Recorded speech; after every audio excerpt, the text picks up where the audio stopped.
rugged masculinity isn't something that I've always or ever really radiated.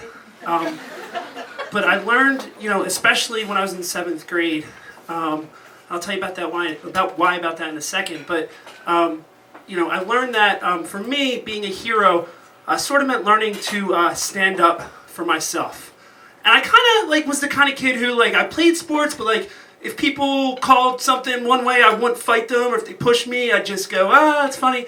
And part of it was because I was kind of a weird kid. In 7th grade, I was still really excited about Power Rangers.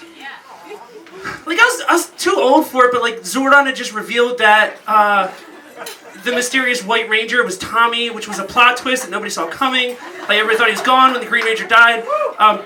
Not only that, but I did pick up on social cues very well, and think about kids and middle school kids. I was the books I was into that I took out from our middle Catholic school library at the time were the American Girl series.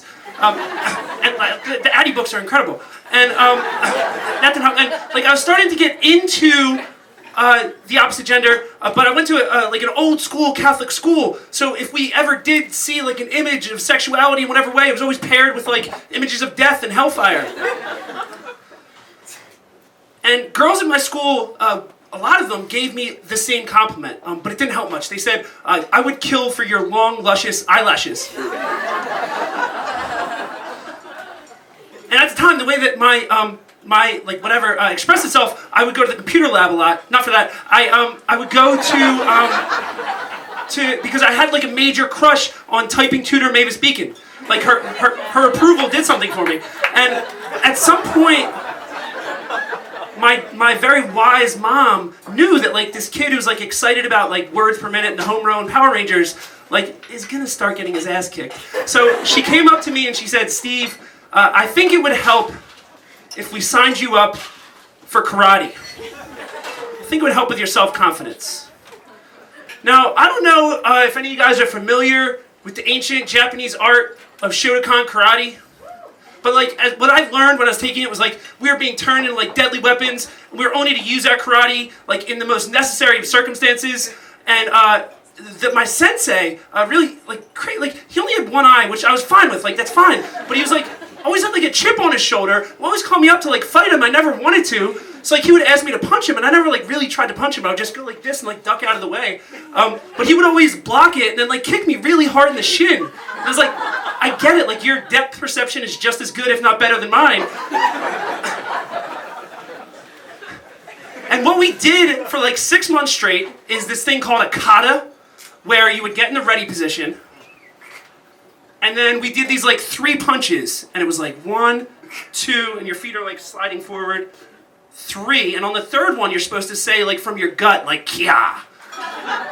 Just I had the teenage voice at that point, my voice was breaking, so it never sounded great. But anyway, I was starting to get to the point 6 months in, I'm up to the green belt, I'm thinking I'm the fastest ever to get to the green belt. I didn't check the scrolls or whatever, but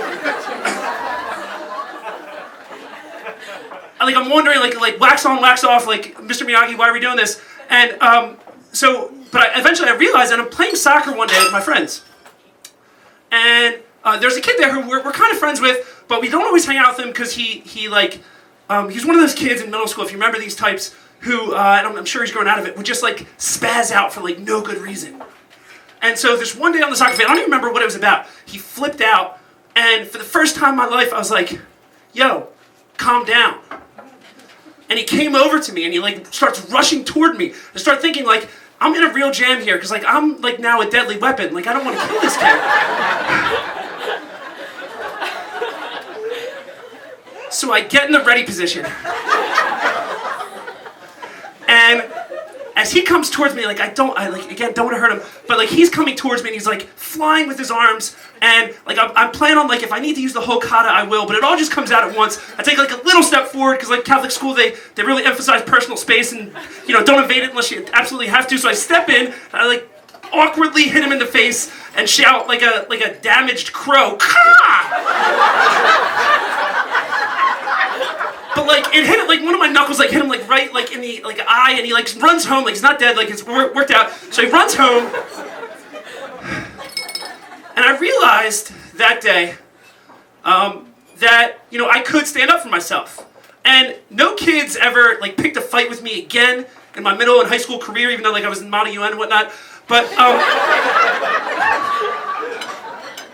I went to school the next Monday, thinking that, you know, I don't know if tales of my Shotokan skill have spread across Northeast Philadelphia.